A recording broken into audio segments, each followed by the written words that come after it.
Common difference हम सिर्फ plus करके बना सकते हैं या फिर माइनस करके बना सकते हैं। सब्ट्रैक्शन और एडिशन अलाउड है, मल्टीप्लिकेशन और डिवीजन अलाउड नहीं है, क्योंकि पूरी एपी सीरीज का डी सेम होने वाला है। तो डी कैसे निकालोगे? मान लो ये एक एपी सीरीज है और यहां तक मुझे टर्म ऐड करनी है, यानी स्टार्टिंग की इतनी टर्म मुझे ऐड करनी है। तो इसकी जनरल फॉर्म क्या होगी? इसकी जनरल फॉर्म होगी ए तो सब में होगा ही होगा, ए प्लस एन है तो n minus one into d, a plus d, a plus 2d, इस तरीके से कहां तक चलेगी? A plus n minus one into d. इन सबको ऐड करूंगा तब जाके इसका सम आने वाला है। हे फोक्स, तो अभी तक हमने एपी सीरीज के बारे में क्या पढ़ा? एक एपी सीरीज नंबर की सीरीज है जिस नंबर में एक पैटर्न होता है। वो पैटर्न क्या होता है? मान लो एक नंबर की सीरीज चल रही है तो पहली वाली टर्म जो होगी इसमें एपी सीरीज में स्पेशल नाम दे दिया है। उसका क्या नाम दिया है? ए से डिनोट कर सकते हैं हम पहली टर्म को। अब इस पहली टर्म में एक फिक्स अमाउंट, जिसको हम कॉमन डिफरेंस भी बोलते हैं या फिर डी से डिनोट करते हैं, हम इस डी को ऐड करेंगे या फिर सब्ट्रैक्ट करेंगे पहली वाली टर्म में, तब जाके कहीं सेकंड टर्म बनने वाली है। फिर वही कॉमन डिफरेंस, वही डी फिर से ऐड या सब्ट्रैक्ट करेंगे तब नेक्स्ट टर्म बनेगी। फिर वही सेम डी फिर ऐड या माइनस करेंगे तब जाके नेक्स्ट टर्म बनेगी। एक चीज का ध्यान रखना है, पूरी एपी सीरीज में डी जो है कॉमन डिफरेंस सेम रहना चाहिए। अगर अलग हुआ तो वो दो अलग अलग एपी सीरीज बना के रख देगा। ठीक है, अब सिंपली कॉमन डिफरेंस हम सिर्फ प्लस करके बना सकते हैं या फिर माइनस करके बना सकते हैं। सब्ट्रैक्शन और एडिशन अलाउड है, मल्टीप्लिकेशन और डिवीजन अलाउड नहीं है। अगर हमने मल्टीप्लिकेशन और डिवीजन इस नंबर सीरीज में यूज किए और टर्म्स बनाई तब वो एपी सीरीज नहीं रहेगी, अर्थमेटिक प्रोग्रेशन, बल्कि वो जीपी सीरीज बन जाएगी, ज्योमेट्रिक प्रोग्रेशन, जो कि 11th क्लास में है, अभी हमारे सिलेबस में नहीं है। तो अभी हम सिर्फ एपी सीरीज पे ध्यान देने वाले हैं। अब एपी सीरीज में पहली टर्म होती है ए और एक होता है कॉमन डिफरेंस, यानी दो टर्म्स के बीच में गैप जो होता है। अब डी इसको डिनोट करते हैं, तो डी को निकालोगे कैसे? सिंपली डी अगर तुम्हें फाइंड आउट करना है, कोई भी एपी सीरीज दे रखी है, दो कॉन्जिक्यूटिव टर्म ले लो, बराबर बराबर वाली कोई सी भी दो टर्म ले लो। मान लो मैं स्टार्टिंग की दो टर्म लेता हूं, तो मैं बाद वाली टर्म में से जैसे ही पहली वाली टर्म माइनस करूंगा, जो आंसर आएगा वो एक्चुअल में डी होने वाला है। ठीक है, अब मान लो एक एपी सीरीज है, इस सबको हटा दो, एक एपी सीरीज है रैंडमली 2 4 6 इस तरीके से ये एक एपी सीरीज चल रही है। अब इसकी ए क्या है? क्योंकि पहली टर्म होती है ए, तो ए है इसकी 2, क्योंकि पहली टर्म जो है वो 2 है इसकी। अब मुझे डी निकालना है इस एपी सीरीज का, क्योंकि पूरी एपी सीरीज का डी सेम होने वाला है। तो डी कैसे निकालोगे? स्टार्टिंग की ले लेता हूं मैं दो कॉन्जिक्यूटिव टर्म, आप कोई सी भी दो कॉन्जिक्यूटिव टर्म ले सकते हो। मैं स्टार्टिंग की दो कॉन्जिक्यूटिव टर्म लूंगा, बाद वाली टर्म यानी 4 में से माइनस करूंगा अगर मैं 2, तब आंसर आने वाला है 2। यानी इस एपी सीरीज का ए जो है वो भी 2 है और डी जो है वो भी 2 है। अब मान लो मुझे इस एपी सीरीज की 5वीं टर्म पता लगानी है, तो मैंने क्या बोला? 5वीं टर्म। ठीक है, तो 5वीं टर्म मतलब मैं एड्रेस बता रहा हूं कि इस एपी सीरीज में पहली टर्म, दूसरी टर्म, तीसरी, चौथी, 5वीं टर्म पे जाना है। ठीक है, तो ये हो गया एड्रेस। अब इसकी अगर मुझे वैल्यू फाइंड आउट करनी है तो वैल्यू याद करो, लेक्चर 5.3 में सब हम देख चुके हैं कि एड्रेस को किससे डिनोट करते हैं, वैल्यू को किससे डिनोट करते हैं। अगर आप एक बार उसको देख लेंगे तो बहुत आसानी हो जाएगी, वरना यहां से समझ लो। ठीक है, तो सिंपली मैंने n = 5 बोला है कि 5वीं एड्रेस पे जाओ। अब मैं बोल रहा हूं इसकी वैल्यू फाइंड आउट करो, तो मैथ में कैसे बोलूंगा? तो मैथ में उसके अंदर की वैल्यू को कहते हैं an का मीनिंग हो गया किसी एड्रेस पे जाना है, उसके अंदर जो वैल्यू है वो फाइंड आउट करनी है। अब an का मीनिंग होता है वैल्यू, किसी भी टर्म की, किसी भी टर्म की हो सकती है। अगर मुझे 5वीं टर्म की यानी एड्रेस 5 है जिसका, उसकी वैल्यू फाइंड आउट करनी है, तब मैं क्या करूंगा? an में जो n है, n की जगह पे मैं 5 रख दूंगा। तब होगा क्या? मैं a5 बोल रहा हूं, यानी इस एपी सीरीज की 5वीं एड्रेस पे जाना है। अब एड्रेस पे जाके रुक नहीं जाना है, क्योंकि a5 है ये, n = 5 नहीं बोला है मैंने बोला है a5 का मीनिंग हो गया एक एपी सीरीज है जिसमें कि 5वीं टर्म पे आपको जाना है और उसके अंदर वैल्यू जो है उसको उठा के बताना है। अब वैल्यू फाइंड आउट करने का हम फॉर्मूला देख चुके हैं। an का फॉर्मूला क्या था? a + n-1 × d। इस वाले एपी सीरीज के फॉर्मूले में a क्या है? फर्स्ट टर्म, जो हमने देख लिया क्या होती है। d क्या है? कॉमन डिफरेंस, वो भी निकालना देख लिया। n क्या है? एड्रेस, वो एड्रेस तो बता ही रहा है ना, जब a5 बोल रहा है यानी 5वीं एड्रेस पे जाना है, तो n = 5 बता रहा है वो। यानी कि जब मैंने a5 बोला 5वीं टर्म पे जाना है, अब वहां रुक नहीं जाना है, उसके अंदर वैल्यू फाइंड आउट करनी है। अगर सिर्फ n = 5 बोलता, इसका मतलब सिर्फ एड्रेस बताया और कुछ नहीं पूछा है उसने, और a5 बोल रहा है, तब इसका मीनिंग ये है इसकी वैल्यू फाइंड आउट करनी है। अब वैल्यू कैसे फाइंड आउट करोगे? a की जगह पे 2 रख दो, d की जगह पे 2 रख दो, n की जगह पे 5 रख दो। सॉल्व करोगे तो कितनी वैल्यू आने वाली है? 10। वैसे भी आपको पता है ये 2 का टेबल ही है, तो 5वीं टर्म क्या होने वाली है? 10 होने वाली है। तो अभी तक के सारे लेक्चर की समरी ये थी। सिंपली क्या थी, एक एपी सीरीज होती है, इसमें एक पहली टर्म होती है, एक डी कॉमन डिफरेंस होता है जो ऐड करके या फिर सब्ट्रैक्ट करके बनाई जाती है नेक्स्ट टर्म। ऐसे ही पूरी सीरीज बनाई जाती है। कोई एक टर्म पता लगानी है बीच में तो उसका एड्रेस बताओ यानी एन बताओ और ए एन पूछ लो, या फिर वो ये पूछ सकता है कि 2 के टेबल में 20 आता है या नहीं आता है। तो ये एक एपी सीरीज है, इसमें 20 कहीं होगा, इसका मतलब वैल्यू बता दी उसने, उसका एड्रेस पूछ रहा है कि वो कहाँ पे पढ़ रहा है। ऐसे एन पूछ सकता है, ए एन पूछ सकता है, ए पूछ सकता है, डी पूछ सकता है। तो अभी तक के सारे लेक्चरों की समरी जो है वो यही है। हम आगे बढ़ते हैं, ठीक है। ओके, तो अभी तक एपी सीरीज में हमने क्या देखा, सिंपली एक एपी सीरीज होगी, पहली टर्म होगी, उसमें डी होगा, कॉमन डिफरेंस होगा। अगर मुझे 5वीं टर्म निकालनी है तो एड्रेस 5 हो गया, मैं ए एन निकाल लूंगा। 1000वीं टर्म निकालनी है तो भी ए एन वाले फॉर्मूले से निकाल लूंगा। कोई सी भी टर्म निकालनी है मैं पता लगा सकता हूँ ए एन वाले फॉर्मूले से। लेकिन मान लो अब हमारी रिक्वायरमेंट अलग है। अगर क्वेश्चन हमसे ये पूछ ले कि स्टार्टिंग की एपी सीरीज की 100 टर्म जोड़ो और बताओ उसका आंसर क्या होगा, या फिर 1000 टर्म जोड़ो या फिर 1 लाख टर्म जोड़ो और बताओ उसका आंसर क्या होने वाला है, तब आप क्या करोगे, एक एक करके अगर आप ऐड करने बैठ गए ना तो बहुत ज्यादा टाइम लग जाएगा। मान लो 1 करोड़ टर्म आपको ऐड करनी है और टर्म्स भी थोड़े कॉम्प्लेक्स हैं, जैसे 173 है, 185, इस तरीके से कोई टर्म्स हैं। अगर ऐड करने बैठे बहुत टाइम कंज्यूम होगा। तब हम क्या करेंगे, एक फॉर्मूला बनाएंगे। हमने लेक्चर 5.3 में देख लिया है कि जब भी हम फॉर्मूला डिजाइन करते हैं वो स्पेसिफिक नहीं होता है, वो जर्नल होता है। इसका मीनिंग ये हो गया, हम 5 टर्म के लिए एक फॉर्मूला बनाएं, 6 टर्म के लिए अलग फॉर्मूला बनाएं, 60 टर्म के लिए अलग फॉर्मूला बनाएं, 1 करोड़ टर्म ऐड करनी है उसके लिए अलग फॉर्मूला बनाएं। अगर ऐसा करने बैठे तो इनफाइनाइट फॉर्मूले बनने वाले हैं। इसकी बजाय हम क्या करेंगे, एक जर्नल फॉर्मूला बनाएंगे। जर्नल में क्या होगा, हम जितनी टर्म ऐड करनी है उसको वेरिएबल मानेंगे। अगर मान लो 5 टर्म ऐड करनी है तो उस वेरिएबल में 5 रख दिया, अगर 10 टर्म ऐड करनी है उस वेरिएबल में 10 रख दिया। सेम फॉर्मूला रहेगा, सिर्फ हमारा वेरिएबल की वैल्यू बदलती रहेगी, जिस तरीके से क्वेश्चन में पूछा है उस तरीके से। तो अब क्या करेंगे, मान लो ये एक एपी सीरीज है और यहां तक मुझे टर्म ऐड करनी है, यानी स्टार्टिंग की इतनी टर्म मुझे ऐड करनी है। तो ये पहली टर्म, दूसरी टर्म, तीसरी टर्म, इस तरीके से। अब ये टर्म कौन सी है ये हमें डिसाइड नहीं करना है। अगर मैंने डिसाइड कर लिया ये 5वीं टर्म है तो अगर मैंने फॉर्मूला बनाया तो वो तो 5 टर्म के लिए बनेगा, जो कि 6 टर्म वाली एपी सीरीज पे अप्लाइड नहीं होगा। अगर मैंने 7वीं टर्म मानी है ये, तो एक जो फॉर्मूला बनेगा वो स्टार्टिंग की 60 टर्म ऐड करने का फॉर्मूला बनेगा, फिर वो और किसी के लिए नहीं लग सकता। इसलिए हम इसको कोई स्पेसिफिक टर्म नहीं मानेंगे कि 5वीं है, छठी है, हम इसको एन टर्म मान लेंगे। एन एक वेरिएबल मान लिया हमने यहाँ पे। अगर 5 टर्म ऐड करनी है तो एन की जगह पे 5, 10 टर्म ऐड करनी है तो एन की जगह पे 10, तो हम मान लेंगे ये एन टर्म है। पहली टर्म क्या होती है, पहली टर्म होती है ए। सेकंड टर्म क्या होती है, सेकंड टर्म होती है a प्लस डी। ऐसे ही थर्ड टर्म होती है a प्लस 2d। अगर 10वीं टर्म निकालनी है तो हम क्या करते हैं, a प्लस 9d। इसमें क्या करते हैं, a तो ऐड होता ही होता है, जितनी भी टर्म है, अगर 10वीं टर्म है उसमें से एक कम कर दो 9, उतने d। ठीक है, तो अब ये कौन सी मी टर्म है, ये है nवीं टर्म, n। ठीक है, पहली, दूसरी, तीसरी, ऐसे ही करके nवीं टर्म है, n कुछ भी हो सकता है। तो इसकी जर्नल फॉर्म क्या होगी, इसकी जर्नल फॉर्म होगी a तो सब में होगा ही होगा, a प्लस n है तो n-1 इंटू डी। तो ये हो गया a plus n-1 into D. अब इसको हटा दो, इसको जूम कर लो। अब मुझे ऐड करना है a plus d, a plus 2d, इस तरीके से कहां तक चलेगी, a plus n-1 into d. इन सबको ऐड करूंगा तब जाके इसका सम आने वाला है। लेकिन जो ये सम है ये तो बहुत बड़ा वेरिएबल है, इसलिए मैं इसको s मान लूंगा। s एक वेरिएबल है जिसके अंदर आंसर आने वाला है स्टार्टिंग की n टर्म जोड़ने के बाद। ठीक है, अब मैंने देखा कि अगर मैं इसको कंप्रेस कर भी दूं, इससे फॉर्मूला बना भी दूं, तो बहुत ज्यादा कॉम्प्लेक्स फॉर्मूला बनेगा। तो इसीलिए कुछ मैथमेटिशियन ने इनके पैटर्नों को जब रिकॉग्नाइज किया तो उन्होंने एक नई इक्वेशन बनाई। एक नई इक्वेशन ऐसे बनाई कि जो ये s है, एक सेम s लिख दो नीचे। ठीक है, s इक्वल्स टू, सिंपली इधर वाली साइड जो है इसको रिवर्स कर दो। रिवर्स मतलब जो है लास्ट टर्म जो तुमने मानी है वो इसकी फर्स्ट मान लो, और जो इस वाले टर्म की फर्स्ट मानी है उसको लास्ट मान लो। तो इसकी लास्ट टर्म क्या है, a plus n-1 into d. तो नीचे वाली इक्वेशन की ये पहली टर्म हो गई। ठीक है, ऐसे ही इसकी लास्ट वाली से पहली वाली टर्म क्या होगी, क्योंकि ये n-1 है तो ये n-2 होगी। तो यहां पे ले आओगे a plus n-2 into d. ऐसे ही करके इसकी लास्ट टर्म क्या होगी, लास्ट टर्म होगी इसकी वाली पहली टर्म। इसकी पहली टर्म क्या है, a, तो a इधर ले आओगे तो हो जाएगा a। उससे सेकंड लास्ट क्या होने वाली है, a प्लस डी। तो इस तरीके से दो इक्वेशनें बन गई। दोनों इक्वेशनें सेम ही हैं। अब हम क्या करेंगे, दोनों इक्वेशनों को ऐड करेंगे। क्या ऐड कर सकते हैं, बिल्कुल कर सकते हैं। ये वाली इक्वेशन का ये वाला साइड और ये वाला साइड बराबर है।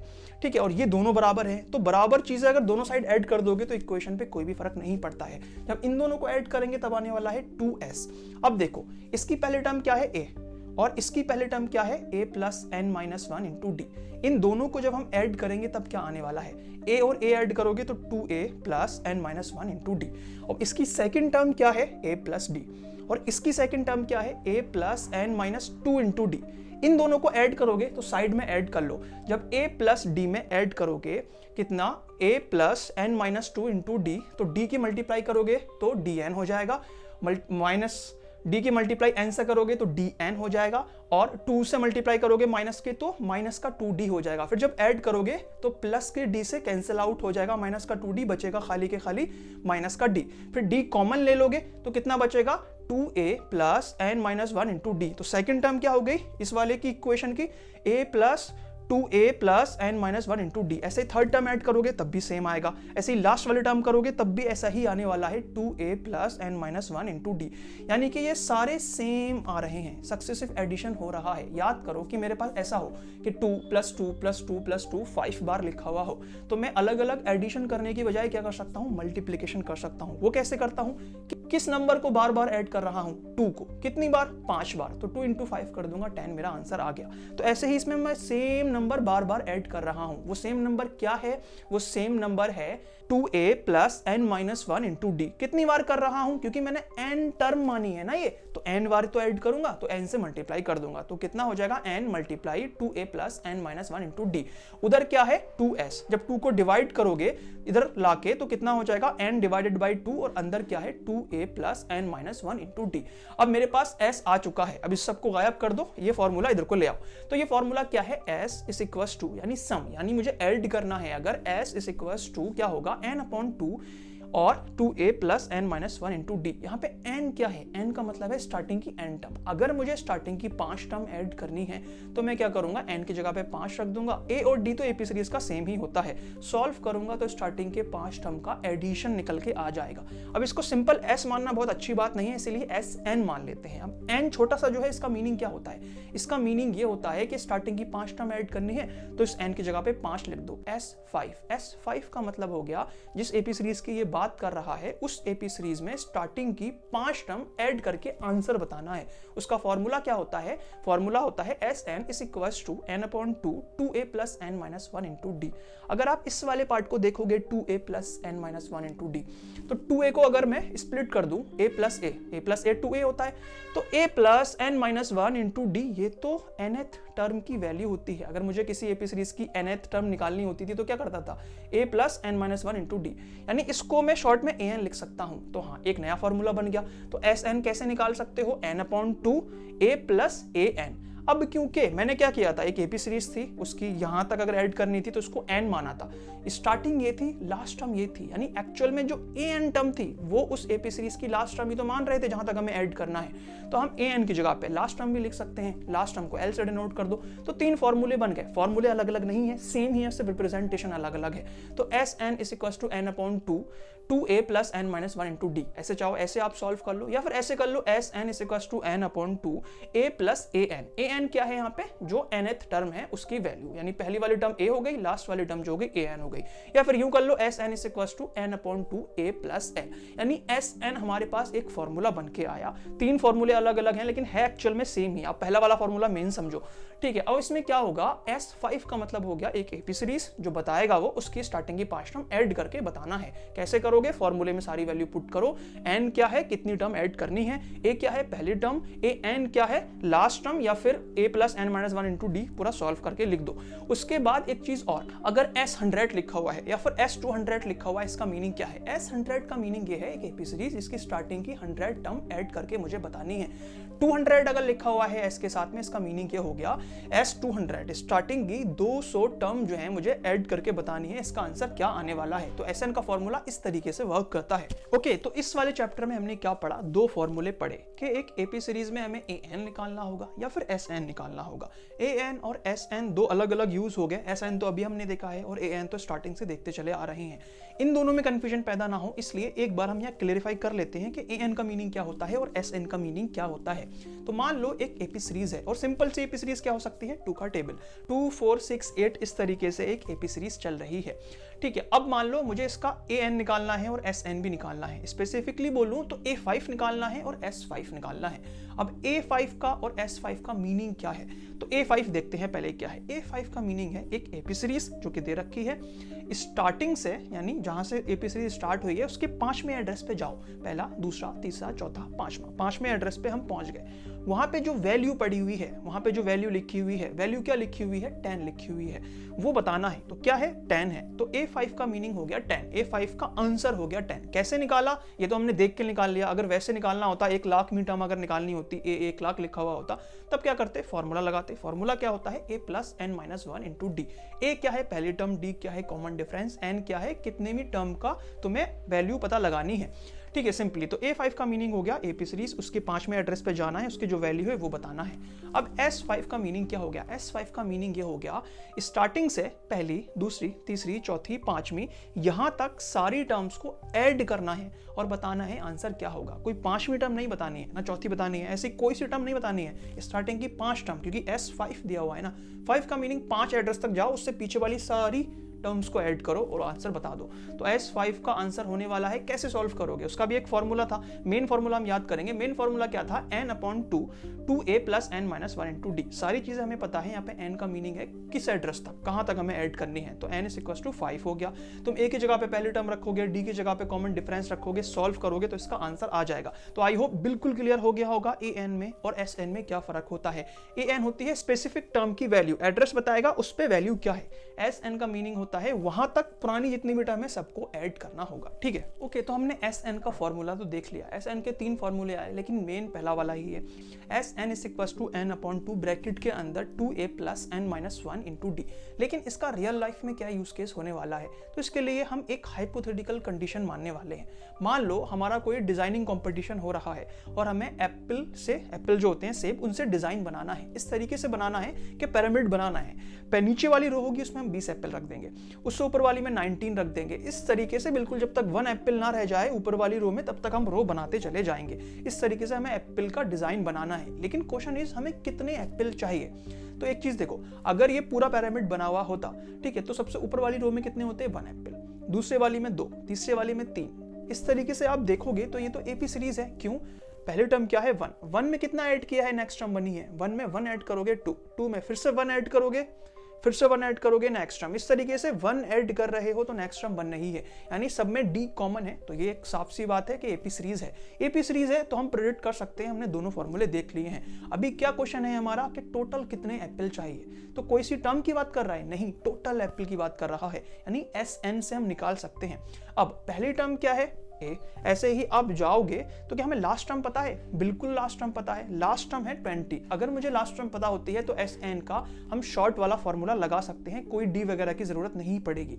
तो Sn मतलब 20 रोज जोड़नी है, पहले में पहला सेब, दूसरे में दूसरा सेब, इस तरीके से 20 में रो में 20वां सेब होगा। तो 20 रो जोड़नी है, मतलब S20, यानी स्टार्टिंग की 20 टर्म हमें जोड़ के बतानी है। S20 यानी n की जगह 20 हो गया। S20 is equal to n/2 bracket में a प्लस l, पहली टर्म लास्ट टर्म हमारा काम हो जाएगा। अब n की जगह पे क्या रखोगे, क्योंकि हमें 20 टर्म जोड़नी है तो n की जगह पे 20 रखोगे। a की जगह पे क्या रखोगे, पहली टर्म में क्या है, पहला सेब है, 1 सेब है, तो a की जगह पे 1 रखने वाले हो। लास्ट टर्म, लास्ट रो में कितने सेब है, 20 एप्पल हैं, तो 20 रख दोगे लास्ट की जगह पे। 20 प्लस 1 कितने होने वाले हैं, 21।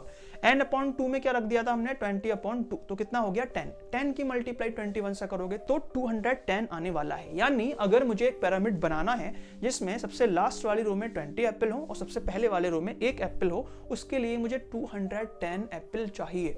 अगर 210 मेरे पास एप्पल आ गए तब मैं पूरा पिरामिड कंप्लीट कर सकता हूं। एक भी कम हुआ तो पूरा पिरामिड कंप्लीट नहीं होगा। तो इस तरीके से हम Sn का यूज केस देख सकते हैं। थ्योरी में इस चैप्टर में बस इतना ही था। नेक्स्ट वीडियो में मिलते हैं नेक्स्ट एक्सरसाइज में, फिर ये चैप्टर फिनिश हो जाएगा, फिर नेक्स्ट चैप्टर में मिलेंगे। तब तक के लिए बाय, थैंक्स फॉर वॉचिंग।